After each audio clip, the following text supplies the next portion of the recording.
Vamos analisar e estudar uma situação bastante comum no caso de circuitos RLC. Mas nós vamos estudar aqui um problema bastante concreto da mecânica, que nós estamos chamando a atenção, é para o fato de que essas soluções também se aplicam a situações um pouco mais gerais do que nós vamos ver aqui hoje.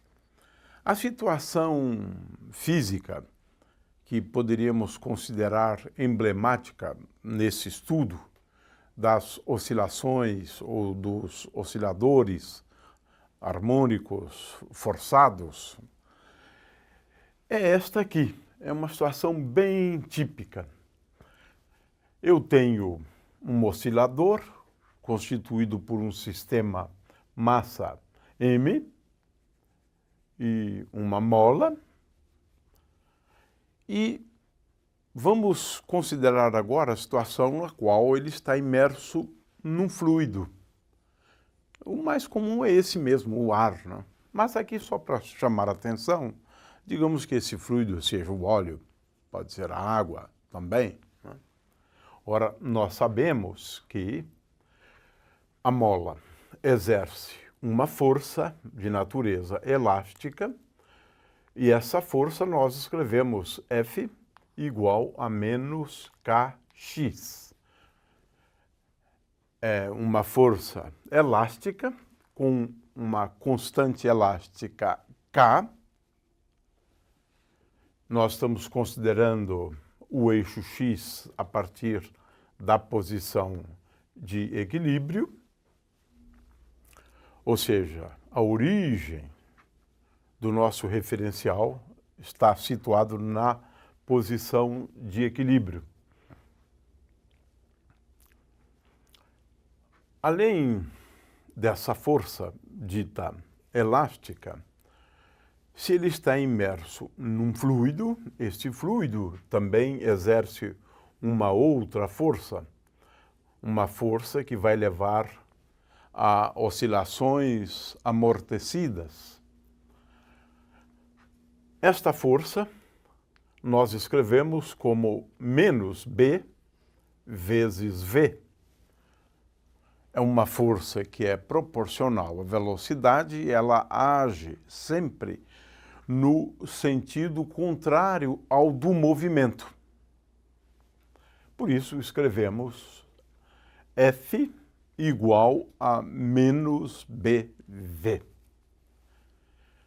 Ora, nós já estudamos, e vamos daqui a pouco falar um pouquinho só sobre isso, a situação na qual esta partícula de massa M está sujeita à ação dessas duas forças.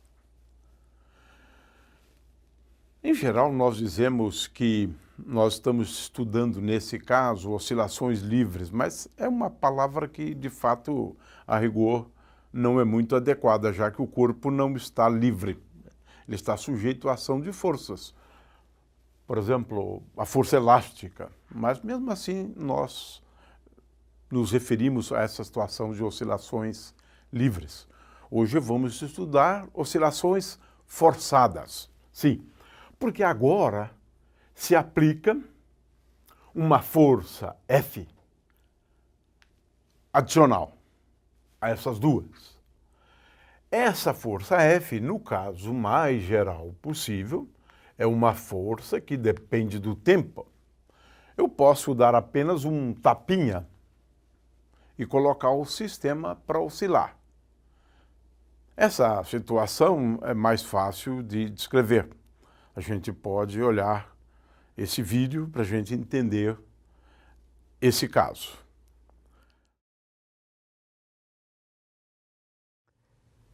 Nesta demonstração usaremos um sistema massa-mola dentro de um tubo de vidro acoplado a um motor, fios de ligação e uma fonte de tensão variável.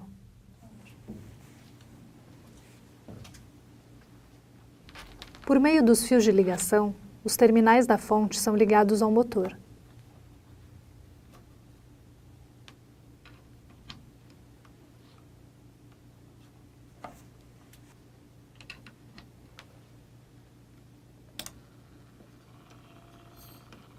O motor, por sua vez, possui um eixo excêntrico, que é ligado ao sistema massa-mola por meio de um fio fino de nylon. A tensão de saída da fonte pode ser variada, e com isso pode-se variar a frequência de rotação do motor. Aumentando-se lentamente a tensão da fonte, o motor passa a girar cada vez mais depressa, transmitindo energia ao sistema, que lentamente passa a oscilar. Pode-se notar que a amplitude de oscilação aumenta conforme aumentamos a tensão da fonte. O oscilador massa-mola, quando posto para vibrar, oscila numa determinada frequência natural que depende da sua massa e da constante elástica da mola. Esta é a frequência na qual o sistema massa-mola oscila naturalmente, quando a mola é esticada e solta. O motor ligado ao sistema força o conjunto a oscilar, e por isso é chamado de oscilador forçado. Porém, quando o motor transmite a vibração coincidindo com a frequência natural de oscilação do sistema massa-mola, obtém-se o fenômeno chamado de ressonância. Nesta situação, o sistema massa-mola absorve o máximo de energia do oscilador, aumentando a sua amplitude de oscilação. Assim, não adianta aumentar a frequência de rotação do motor além da frequência natural de oscilação do sistema massa-mola, pois ele não irá oscilar com maior amplitude.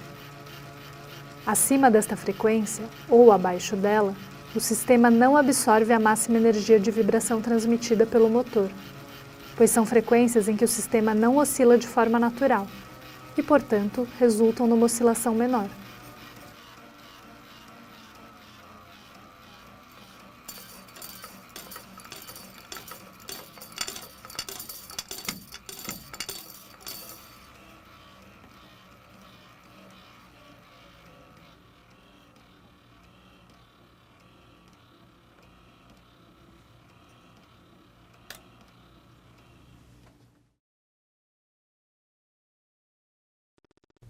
Para este experimento de oscilação forçada e ressonância, usaremos um suporte móvel com 2 pêndulos de comprimento diferentes acoplados a um motor, fios de ligação e uma fonte de tensão ajustável.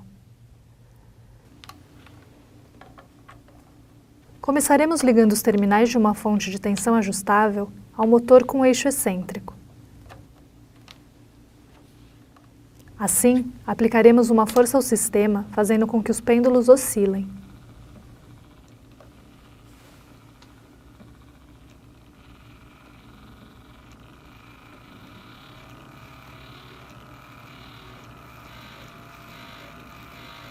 Podemos observar que o comprimento de cada pêndulo influirá na frequência com que eles oscilam. Quando o motor gira em frequências mais baixas, o pêndulo mais comprido oscila mais que o curto.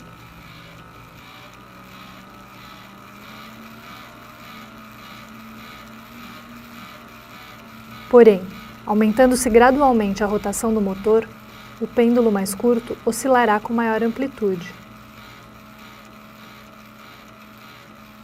Essa amplitude é atingida quando a frequência do oscilador forçado coincide com a frequência natural de vibração do pêndulo, havendo máxima transferência de energia.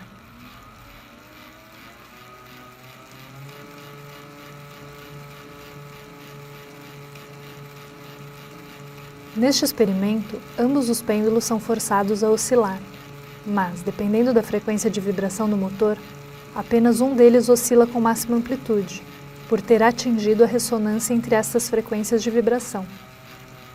O outro pêndulo oscila também, porém não com a máxima amplitude, já que por seu comprimento diferente, oscila com uma frequência distinta e não entra em ressonância junto com o outro pêndulo, mantendo uma pequena amplitude de oscilação.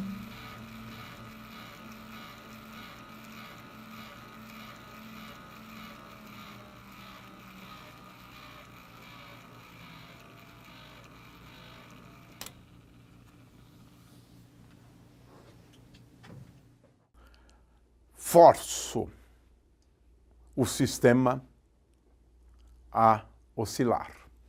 Tenho, portanto, oscilações forçadas. No estudo que vamos empreender agora, nós definimos uma constante, que é a frequência natural de oscilação do sistema. Representamos essa oscilação pela letra ω0, que é dada por raiz de K dividido por M. Introduzimos também uma constante γ, como sendo igual à relação entre B e M. Ora, qual é a equação que descreve essa situação? Onde eu tenho a força elástica, uma força exercida pelo fluido, uma força que leva ao amortecimento, uma força dissipativa e, finalmente, uma força que depende do tempo. Ora, a situação, neste caso,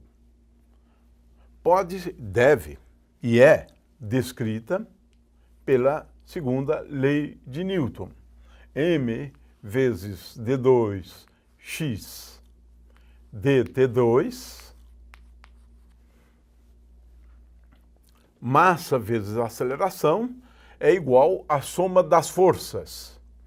Ou seja, menos kx é a primeira força, menos bv, a segunda força, e, finalmente, mais f de t.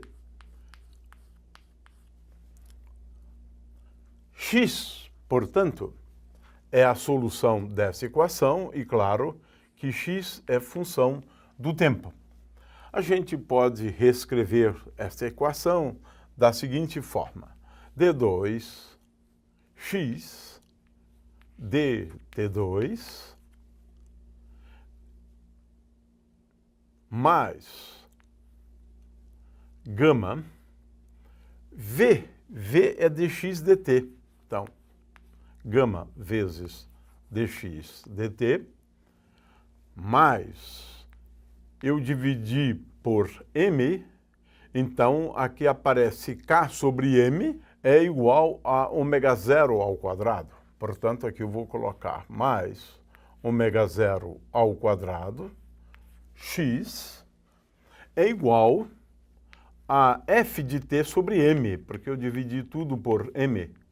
Então, é igual a f de t dividido por m. Portanto, um oscilador forçado, um oscilador harmônico forçado, ele é descrito por meio desta equação aqui. E nós precisamos encontrar uma solução x de t para esta equação. É uma equação diferencial de segunda ordem, com um termo aqui, como a gente denomina, chamar de não homogêneo. Ou seja, é uma equação não homogênea, porque tem um termo aqui do lado direito que não envolve nem x, nem a derivada primeira de x e nem a derivada segunda de x. Vamos nos dedicar a resolver esta equação, mas nós vamos resolver essa equação só num caso onde esta força F de t pode ser escrita como F de t igual a F0 vezes seno, mas pode ser também uma função cosseno, isso não faz nenhuma diferença, seno de ômega t mais uma fase φ aqui. De forma que tem uma expressão de uma força que é uma força, a rigor, periódica. Essa força tem período T igual a 2π dividido por ômega. É claro que o que nós eventualmente estaremos interessados é em resolver essa equação para o caso geral. Aí poderíamos utilizar o método das funções de Green, por exemplo, de forma que é possível encontrar uma solução para essa equação no caso geral. Mas, muitas vezes, nós estamos interessados, né, em forças periódicas, não periódicas sob a forma da função seno e cosseno, mas uma força periódica qualquer. F de t mais t, uma força periódica mais geral possível, igual a F de t. Esse caso aqui, onde a força, por exemplo, pode ter esta forma aqui, ela atua durante um certo tempo, depois ela volta a atuar, depois ela volta a atuar. Essa força aqui, por exemplo, é uma força periódica, né?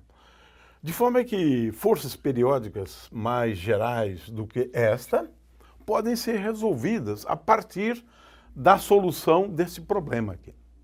Por isso é que é importante a solução da equação de movimento do oscilador harmônico forçado com uma força que depende com o tempo desta forma aqui.